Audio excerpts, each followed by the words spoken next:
किसान का कोई कहकर जो है सुनने वाला, उसका मॉडर्नाइजेशन हो गया है।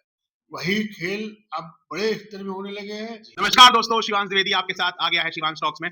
आ गए हैं हम एक नए एपिसोड में और हम अक्सर अपने जीवन में बहुत सारे लोगों से मिलते हैं, कई सारे लोगों से मिलते हैं और हर इंसान हमें कुछ ना कुछ सिखा कर जाता है। ऐसे ही मैं आ गया हूँ एक नए एपिसोड में एक ऐसे इंसान के साथ जिनसे मैंने बहुत कुछ सीखा है, बहुत कुछ जाना है। आपको भी उनसे मिलवाता हूँ, मिस्टर श्रीकांत द्विवेदी से। और नमस्कार श्रीकांत जी, कैसे हैं आप? मैं ठीक हूँ, आप कैसे हैं? मैं भी बहुत अच्छा हूँ, धन्यवाद। तो श्रीकांत जी, शुरू करते हैं हमारा प्रोग्राम। आज हम कुछ आपसे ज़िंदगी से रिलेटेड कुछ बातें करेंगे, आपकी राय जानेंगे। सबसे पहले तो मेरा ये प्रश्न है कि आप करते क्या हैं? मैं अभी थोड़ा व्यापार हमने शुरू किया है ज़मीन से रिलेटेड का, उसमें मैं थोड़ा बहुत काम कर रहा हूँ, सीख भी रहा हूँ। अच्छा, तो मेरा आपसे ये सवाल है कि आपके हिसाब से पहले का ज़माना ज़्यादा अच्छा था कि आज के ज़माने में ज़्यादा अच्छा है? मतलब कि आज के ज़माने में जैसे कि इंटरनेट बढ़ रहा है, ग्लोबलाइज़ेशन बढ़ रहा है, डिजिटलाइज़ेशन हो रहा है और पहले के ज़माने में था कि लोगों के पास फ़ोन भी नहीं था, पर हाँ, पहले के ज़माने में लोगों के पास प्यार था, समय था। सबसे बड़ी बात तो समय थी लोगों के पास देने के लिए और आज के टाइम तो बिल्कुल वो समय नहीं है। तो आपके हिसाब से कौन-सा समय ज़्यादा अच्छा था? आज का समय या आपका समय? मेरा ये कहना है कि पिछले समय में भी हम लोग खुश थे।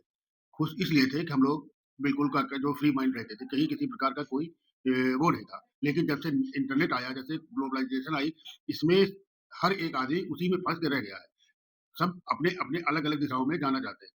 कोई भी व्यक्ति आज के युग में, इस इंटरनेट के युग में किसी भी व्यक्ति से मिलना नहीं चाहता है। वो अपने सारे काम फ़ोन द्वारा ही करना चाहता है।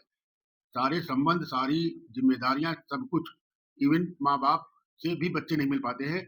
फ़ोन के दुष्परिणाम भी हैं, फ़ोन की अच्छाई भी है। अच्छाई ये है कि अगर आप कहीं बाहर हैं, आपको संपर्क करना है, हम अ, उसका प्रयोग करेंगे और हमको तुरंत उसकी जानकारी मिल जाएगी। दुष्परिणाम ये है कि हम एक जगह रहते हुए भी अलग-अलग ही रहते हैं इस युग में। तो आपका ये मानना है कि पहले का ज़माना भी अच्छा था और आज का ज़माना भी अच्छा है? जी, दोनों ज़माने अच्छे थे। पहले के ज़माने में भी बहुत स्वतंत्रता थी, ऐसा नहीं कि कोई बहुत बंदिशें थी।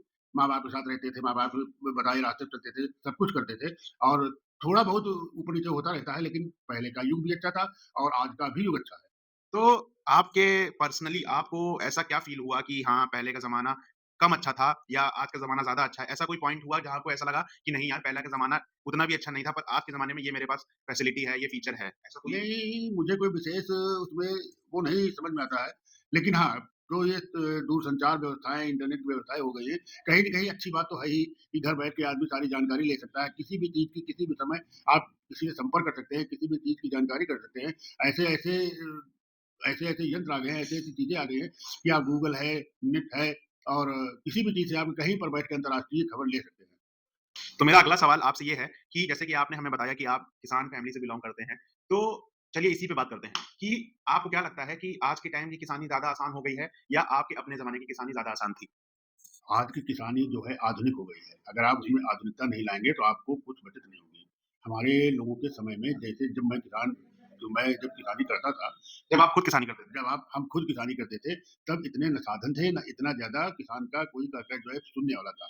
लेकिन इस नए युग में जैसे-जैसे सब बढ़ता जा रहा है, वैसे-वैसे किसानों के जो है समस्याएँ, किसानों के समाधान, किसानों कैसे उसमें खाद डाली जाए, कैसे उसमें बीज डाला जाए, कितना बीज, कितनी खाद, कितनी जो है वो उसमें दवा डाली जाए, इसलिए किसान भी अब धीरे-धीरे खुशहाल होने लगा है। पर आपको ये नहीं लगता कि ये तो आपने एक तरफ की बात करी, पर एक किसान जो 24 घंटे अपने अपने खेत में देता है, उसके उसकी तरफ से अगर आज सोचा जाए आज के समय में, पर वो तो ज़्यादा दुखी है ना? हाँ, ये क्योंकि सरकार के ऐसे-ऐसे नियम आ गए हैं जिसकी वजह से किसानों को बहुत ज़्यादा दिक्कत होती है खाद लेने में, उर्वरक लेने में, बीज लेने में। लोगों को बहुत समस्या होने लगी है क्योंकि उनके पास पूरे डॉक्यूमेंट नहीं है, क्योंकि पहले इतने डॉक्यूमेंट का यूज़ नहीं होता था।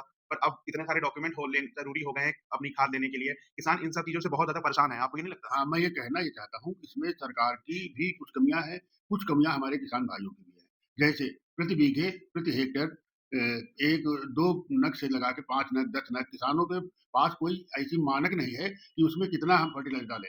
अधिक से अधिक फर्टिलाइज़र डालने की वजह से हमारी ज़मीनें बिल्कुल क जो है खराब हो रही हैं। इस विषय को लेकर किसान समझ नहीं रहा है और सरकार इसकी चिंता कर रही है।